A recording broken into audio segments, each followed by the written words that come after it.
At the end of this series, you're gonna learn how to do a kick up from 0 to 100.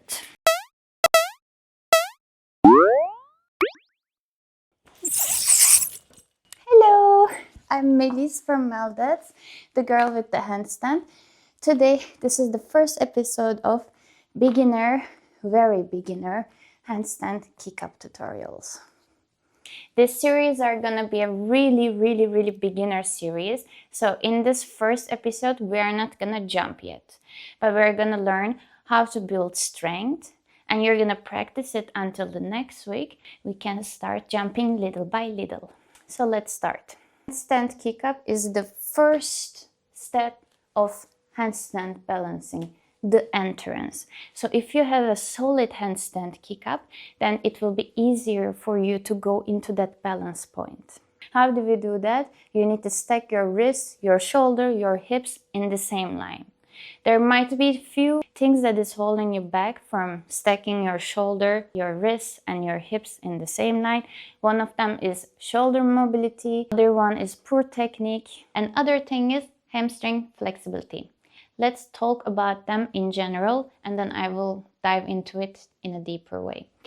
So, shoulder mobility, because on a handstand, when you bring your arms overhead, we don't want our ribs to flare out or our back to arch, because we want to be in a perfect hollow shape when you're on a handstand. When you go into your handstand, you want to be able to bring your hips, shoulder, and wrist in the same line. And as you can see here, I should be perfectly be able to bring my arms overhead without flaring my ribs out or arching my back into a banana. And some people are not able to lift their arms overhead without arching or flaring the ribs. And this is caused by lack of shoulder mobility. And this will affect your alignment. So you're not going to be able to bring your shoulder over the wrist. So you're going to be in that banana shape. If you don't have mobile shoulders, you can still balance, but you will probably end up in a banana shape because your hips are overcompensating the lack of shoulder mobility that you have. And if this is the case, then you need to work on your shoulder mobility. How you can assist it? You go into a wall with a block or a book. You put your back fully touching to the wall. And then I want you to tilt your tailbone under, forward, and your ribs are closed. So we inhale here, exhale, close the ribs. So you're in this hollow position. Then we're gonna bring our book in between our palms. So not here. This is no. Not like this. Right in the middle of your hand. Yeah? Also not this also. No. Right here. And then without losing this hollow position, we're gonna bring our arms overhead. Keep exhaling, keep keeping your ribs in. And if you have shoulder mobility issue, you probably are gonna be only bring it up here somewhere. And if you go more, then your chest is gonna pop up. So if this is the case, then working on your shoulder mobility will improve your kick up instantly. And don't be sad, at least you know what's wrong and you can work on it and you can get it better, right? So other thing is poor technique. You don't know where to put your hands, where to put your shoulders. Should you bend your knees? Should you not bend your knees? What are your toes doing? Where are you looking with your eyes? What your hands are doing? These are all techniques. If you're kicking up and you're not kicking up enough, then your shoulders are away from your wrists, your hips are away. And this is a technical issue, or you could be scared of jumping so high because you're afraid of falling. Then you can watch this video that I made. So you can get over your fear of falling from handstand. You always need to think, okay, what am I trying to do? I'm trying to bring my shoulder over my wrist and my hips over my shoulders. This is This is the most basic, most important thing that we don't do a lot, because you kick on it, you try your handstand, but you're not conscious of what you're doing. So you should always think, when you put your hands down, you say, okay, my shoulders over my wrists. And when I kick up now, I'm going to try to bring my hips over my shoulders. Yeah, that's why. And that's the reason it's very important to start with your hands on the ground instead of kicking from up.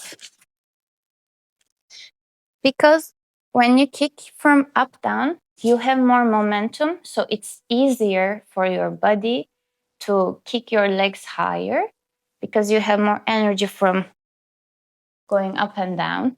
But if you're a really, really beginner, then you're not gonna really know where to put your hands. So maybe they're gonna be so open, so narrow, too turned out, too turned in. That's why I always start with hands on the ground. It's harder to do on a kick up. Very important to do the hard part first, and then we can go into the easier version. When you put your hands down and start from here, you can already assess, okay, my hands needs to be shoulder distance apart. Okay. And then my shoulder needs to be on top of my wrist.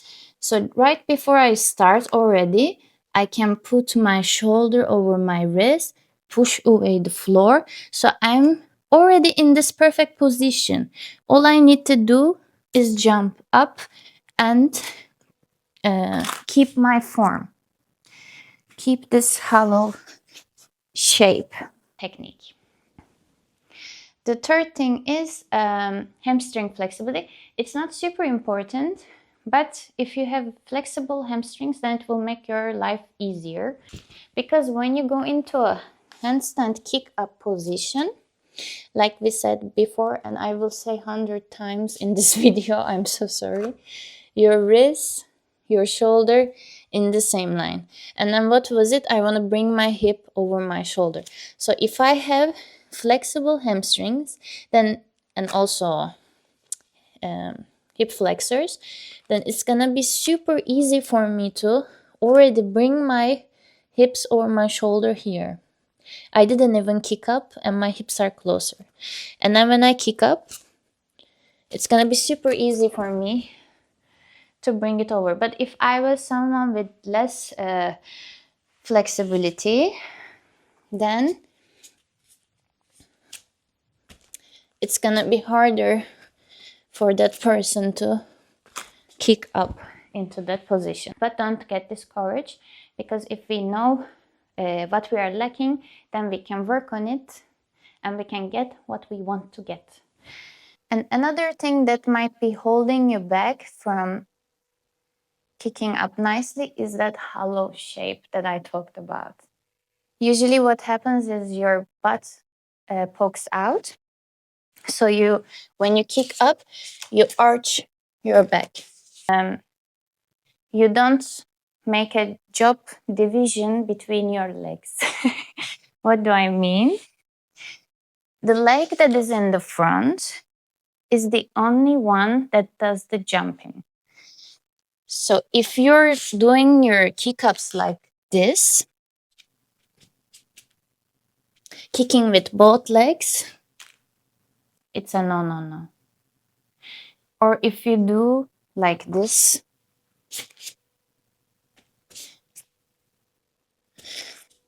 putting this leg, kicking this leg onto the other side of the room to get more momentum, it's a no, no, no, no, no. Coffee break.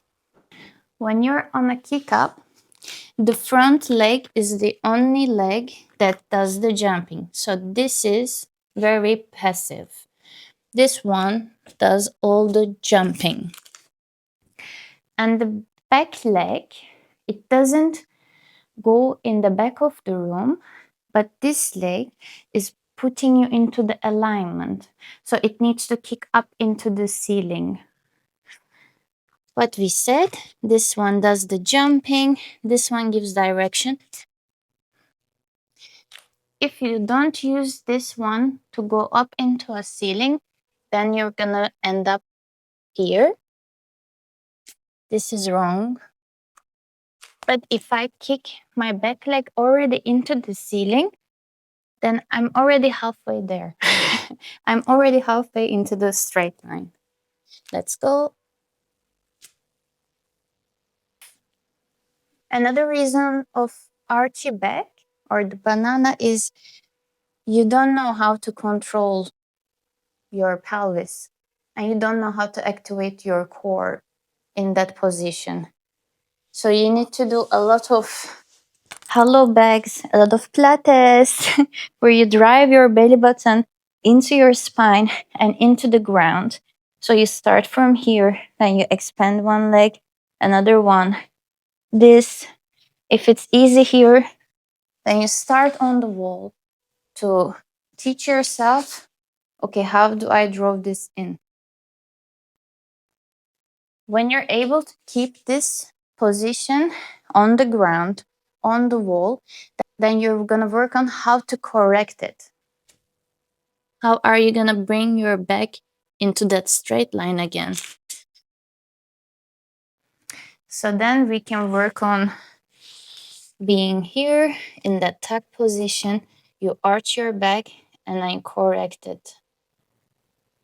So you learn it here. You do the same here so that you can do it in here.